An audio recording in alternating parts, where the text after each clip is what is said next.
Hi friends, welcome to Aadish சமையல். இன்னைக்கு நம்ம சேனல் ஆரம்பித்து 1 இயர் கம்ப்ளீட் ஆகிடுச்சுங்க. உங்களோட சப்போர்ட் இல்லாமல் நம்ம 1 இயரை கம்ப்ளீட்டாக ரீச் பண்ணியிருக்கவே முடியாது. இது வரைக்கும் நம்ம சேனலை பார்த்து சப்ஸ்கிரைப் பண்ண, லைக் பண்ண, ஷேர் பண்ண எல்லாருக்குமே ரொம்ப தேங்க்ஸ். உங்களோட சப்போர்ட் வந்து இதே போல் எங்களுக்கு கண்டினியூவாக தேவை. இன்றைக்கி நம்ம சேனலோட ஃபஸ்ட் இயர் ஆனிவர்சரிங்கிறதுனால ஒரு ஸ்பெஷலான ஒரு வெஜிடபிள்ஸ் வச்சு ஒரு கேக் பார்க்க போகிறேங்க. அதுக்கு இன்றைக்கி நான் முட்டை யூஸ் பண்ணி தான் செய்ய போகிறேன். 4 முட்டை எடுத்துருக்கேன். இப்போ இதை வந்து 2 பவுலில் சேர்த்துக்கலாம்.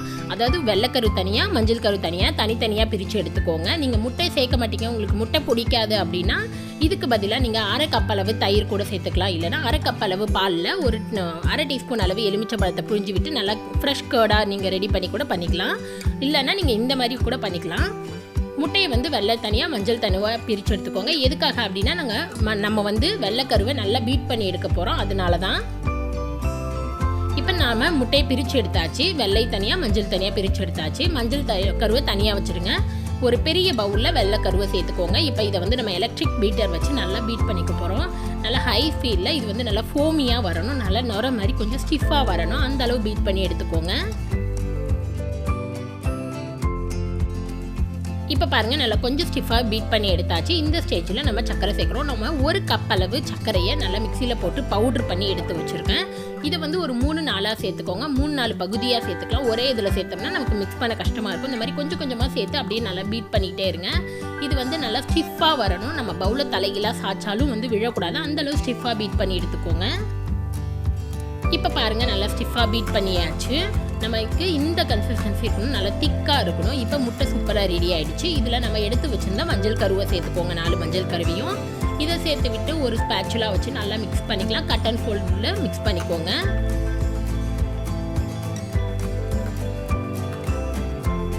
இப்போ நல்லா மிக்ஸ் பண்ணியாச்சு. இதில் வந்து மற்ற இன்க்ரீடியன்ட் எல்லாமே சேர்த்துக்கலாம். நான் ஃபஸ்ட்டு ட்ரை இன்க்ரீடியன்ட் எல்லாம் சேர்த்துக்கிறேன். அதை வந்து சலிச்சு சேர்க்கணும். அதுக்கு ஒரு ஜல்லடை வச்சுக்கோங்க. இதில் 1 கப் அளவு மைதா மாவு சேர்த்துக்கலாம். இதை வந்து நீங்கள் கோதுமை மாவில் கூட செய்யலாம். மைதா மாவில் செய்யும்போது நமக்கு கடை டேஸ்ட் ரொம்பவே நல்லாயிருக்கும். இதில் 1 டீஸ்பூன் அளவு பேக்கிங் பவுடர், 1/2 டீஸ்பூன் அளவு பேக்கிங் சோடா, இது எல்லாத்தையுமே சேர்த்து விட்டு நல்லா சலிச்சு விட்டுக்கோங்க.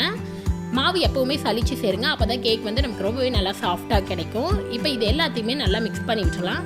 இந்த மாதிரி கட் அண்ட் ஃபோல்டு மெத்தடில் மிக்ஸ் பண்ணுங்கள். ரொம்ப நம்ம போட்டு மிக்ஸ் பண்ணோம்னா நமக்கு கேக் வந்து சாஃப்டாக கிடைக்காது. இப்போ பாருங்கள், நல்லா மிக்ஸ் பண்ணியாச்சு. இதில் 1/4 கப் அளவு பால், இது வந்து ரூம் டெம்பரேச்சரில் உள்ள பால் தான். நீங்கள் காய்ச்சின பாலாக இருந்தால் ஆற வச்சு கூட சேர்த்துக்கலாம். இதை சேர்த்துக்கோங்க. 1/4 கப் அளவு எந்த ஃப்ளேவரும் இல்லாத எண்ணெய், கோல்டு வின்னர், சன்ஃப்ளவர் ஆயில் எது வேணாலும் நீங்கள் எடுத்துக்கோங்க. இதில் வந்து ஒரு 1/2 டீஸ்பூன் அளவு வெனிலா எசன்ஸ். இன்றைக்கி நம்ம ஆரஞ்சு கேக் செய்ய போகிறோம், அதனால் ஒரு 1/2 டீஸ்பூன் அளவு ஆரஞ்சு எசன்ஸ் சேர்த்துக்கோங்க. இதோட ஒரு 1/2 டீஸ்பூன் அளவு நம்ம பைனாப்பிள் எசன்ஸும் சேர்த்துக்கலாம். இந்த 3 எசன்ஸ் சேர்க்கும்போது நமக்கு கடையில் வாங்குகிற டேஸ்ட் மாதிரியே கிடைக்கும். இதோட ஒரு 1/4 கப் அளவு இந்த ஆரஞ்சு க்ரஷ் சேர்க்குறேன். இது வந்து கடைகளில் கிடைக்கும். இதில் என்ன ஃப்ளேவர்ஸ் வேணாலும் கிடைக்கும் பழத்தில். நீங்கள் இந்த மாதிரி ஆரஞ்சு சேர்த்துக்கிட்டிங்கன்னா நல்லாவே ஃப்ளேவராக இருக்கும். இல்லைன்னா இதுக்கு பதிலாக நீங்கள் 1/4 கப் அளவு ஆரஞ்சு ஜூஸ் கூட சேர்த்துக்கலாம். இது எல்லாத்தையுமே சேர்த்து விட்டு நல்லா மிக்ஸ் பண்ணி விட்டுருங்க.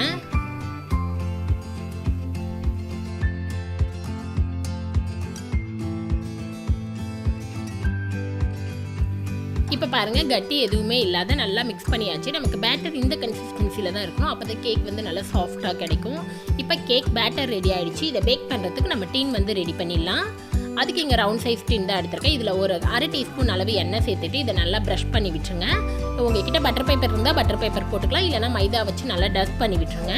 இதுக்கு மேலேயும் லைட்டாக நம்ம ஆயில் அப்ளை பண்ணிடலாம். இதுக்கு மேலே நம்ம ரெடி பண்ணி வச்சா பேட்டரை சேர்த்துக்கோங்க. இப்போ பேட்டர் வந்து 1/2 டின் டு 3/4 டின் அளவு பார்த்துக்கோங்க. அதுக்கு மேலே இருந்தால் பொங்கி வெளியில் வந்துடும். இப்போ இதை நல்லா டேப் பண்ணி விட்டுருங்க.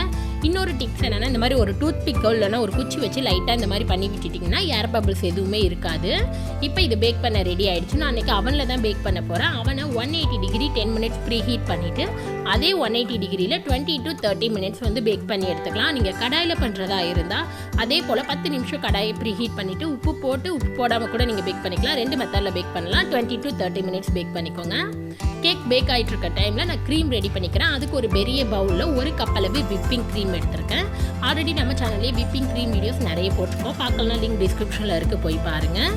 இதை வந்து ஒரு ஃபர்ஸ்ட் ஸ்பீடில், அதாவது நம்மளோட எலக்ட்ரிக் பீட்டரில் 1ஆம் நம்பர் ஸ்பீடில் வச்சு நல்லா க்ரீமியாக பீட் பண்ணி எடுத்துக்கோங்க.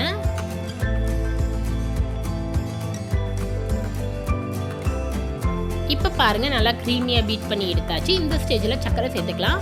நான் வந்து பவுடர் சுகர் தான் சேர்க்குறேன். ஒரு 5லேருந்து 6 டேபிள் ஸ்பூன் கிட்ட சேர்த்துக்கலாம். உங்களுக்கு வேணும்னா 1/4 கப் அளவு கண்டென்ஸ்ட் மில்க் கூட சேர்த்துக்கலாம்.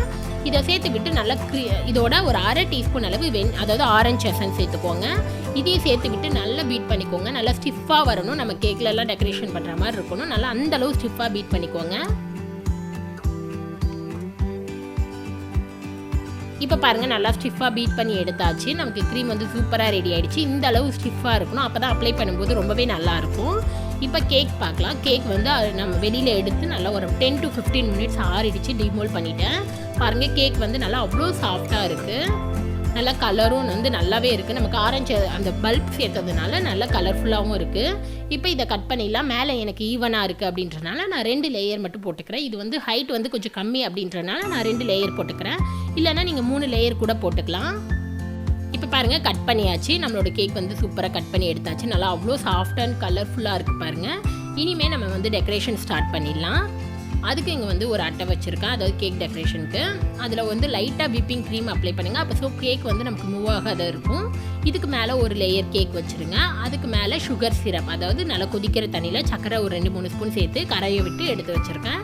இது நல்லா ஆறுனதும் நல்லா அப்ளை பண்ணிக்கோங்க. சுகர் சிரப் வந்து நிறைய சேர்த்துக்கோங்க. அப்போ தான் கேக் வந்து ரொம்ப நேரம் இருந்தாலுமே நல்லா சாஃப்டாக இருக்கும். இல்லைனா ஹார்ட் ஆகிடும். ஸோ நிறையவே அப்ளை பண்ணிக்கலாம் நம்ம.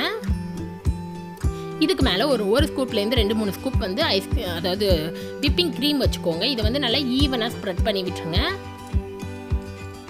உங்களுக்கு விப்பிங் க்ரீம் வந்து நிறைய பிடிக்கும், அதாவது ஸ்வீட் டேஸ்ட் நிறைய பிடிக்குன்னா நீங்கள் நிறைய வச்சுக்கலாம். இல்லைன்னா மைல்டாக தான் பிடிக்கும் அப்படின்னா இந்த மாதிரி ஒரு 2-3 ஸ்கூப் வச்சுக்கிட்டாலே போதும். இப்போ நல்லா அப்ளை பண்ணியாச்சு. இதுக்கு மேலே நம்ம அந்த ஆரஞ்சு க்ரஷை வந்து கொஞ்சம் அப்ளை பண்ணிக்க போகிறோம். ஏன் அப்படின்னா இது ஆரஞ்சு கேக். அப்போ ஸோ நல்லாவே ஃப்ளேவராக இருக்கும் நமக்கு. ஜஸ்ட் ஒரு 2 டேபிள் ஸ்பூன் கிட்ட ஆட் பண்ணிக்கிட்டாலே போதும். ரொம்ப தேவையில்ல, அப்புறம் ரொம்ப டாமினேட் பண்ணும் நமக்கு ஆரஞ்சு ஃப்ளேவர் வந்து. இப்போ நல்லா அப்ளை பண்ணியாச்சு. இதுக்கு மேலே நம்ம கட் பண்ணி எடுத்து வச்சுருந்தா இன்னொரு லேயர் கேக்கை வச்சுருங்க. அதே ப்ரொசீஜர் தான். நம்ம சுகர் சிரப் அப்ளை பண்ணிவிட்டு மேலே சைடில் எல்லாத்துலேயுமே விப்பிங் க்ரீம் அப்ளை பண்ணணும். நான் ஒரு 5-6 ஸ்கூப் அளவு விப்பிங் க்ரீம் எடுத்துக்கிட்டேன். இதை வந்து இந்த மாதிரி நல்லா ரொட்டேட் பண்ணிவிட்டு லைட்டாக பண்ணிவிடுங்க. இது சைட்லேயும் வரும். அதே க்ரீம் எடுத்து நம்ம சைட்லேயும் கூட அப்ளை பண்ணிக்கலாம். ரொம்பவே ஸ்லோவாக பண்ணுங்கள், அவசரம் இல்லை. பொறுமையாக பண்ண நமக்கு ப்ராக்டிஸ் ஆகிடும். இப்போ ரொம்பவே ஈஸியாக ஃபாஸ்ட்டாக நம்ம செய்ய ஆரம்பிச்சிடலாம். ஈவனாக மேலே சைடில் எல்லாத்துலேயுமே நம்ம அப்ளை பண்ணி எடுத்துகிட்டு பார்க்கலாம். இப்போ பாருங்கள், எல்லாத்துலேயுமே அப்ளை பண்ணியாச்சு. இன்னொரு டிப்ஸ் என்னென்னா, இந்த மாதிரி ஒரு கிளாஸில் நல்லா கொதிக்க தண்ணி எடுத்திருக்கேன். அதில் இந்த ஸ்பேச்சுலாவை நினச்சிட்டிங்கன்னா அப்படின்னா நமக்கு கேக் ஸ்மூத்தனிங் பண்ண ஈஸியாக இருக்கும். நல்லா ஈவனாக ஸ்மூத்தாக இருக்கும் இந்த மாதிரி ஹாட் வாட்டர் வச்சு பண்ணும்போது. இப்போ நல்லா பண்ணியாச்சு. அந்த ஆரஞ்சு க்ரஷை வச்சு நான் இன்றைக்கி டெக்கரேஷன் பண்ண போகிறேன். ஒரு பைப்பிங் பேக்கில் இந்த மாதிரி மாற்றிட்டு ஒரு சின்ன ரவுண்ட் மாதிரி போட்டுக்க போகிறேன். அதாவது ஒரு 1 இன்ச் அளவு ரவுண்ட் மாதிரி போட்டுக்க போகிறேன். ஈவனாக சைட்லேயும் வந்து அப்ளை பண்ணி எடுத்துக்கலாம். இந்த மாதிரி பண்ணும்போது ரொம்பவே சிம்பிளாகவும் இருக்கும் அண்ட் பார்க்க நீட்டாக சூப்பராக இருக்கும். இப்போ இதை வந்து மேலே நல்லா ஈவனாக இந்த மாதிரி லைட்டாக ஸ்ப்ரெட் பண்ணி விட்டுருங்க. ரொம்ப அதிகமாக அழுத்தினீங்கன்னா அந்த ஆரஞ்சு க்ரஷ் வந்து சைடு எல்லாம் ஓடிடும். அதனால் லைட்டாக இந்த மாதிரி ப்ரெஸ் பண்ணி விடுங்க. இதே போல் சைட்லேயும் நம்ம அப்ளை பண்ணி எடுத்துக்கலாம். இதுக்கு வந்து நாசில்லாம் நம்ம இன்றைக்கி எதுவுமே யூஸ் பண்ண போகிறது இல்லைங்க. ரொம்பவே சிம்பிளாக பண்ண போகிறோம். அடுத்தது ஒரு பைப்பிங் பேக்கில் விப்பிங் க்ரீம் போட்டுருக்கேன். சின்னதாக ஒரு கட் பண்ணிவிட்டு ஒரு சின்ன டாட்டாக அந்த ரவுண்ட் ஷேப்புக்கு நம்ம வச்சு எடுத்துக்க போகிறோம். ஸோ ஈவன் அதாவது ஸ்மூத் ஃபினிஷிங்காக இருக்கும். நல்லா எம்டியாக இல்லாமல் நல்லாவே இருக்கும் பார்க்குறதுக்கு. நமக்கு இந்த மாதிரி சின்ன டாட்டா வச்சு ஃபுல்லாக எடுத்துக்கலாம்.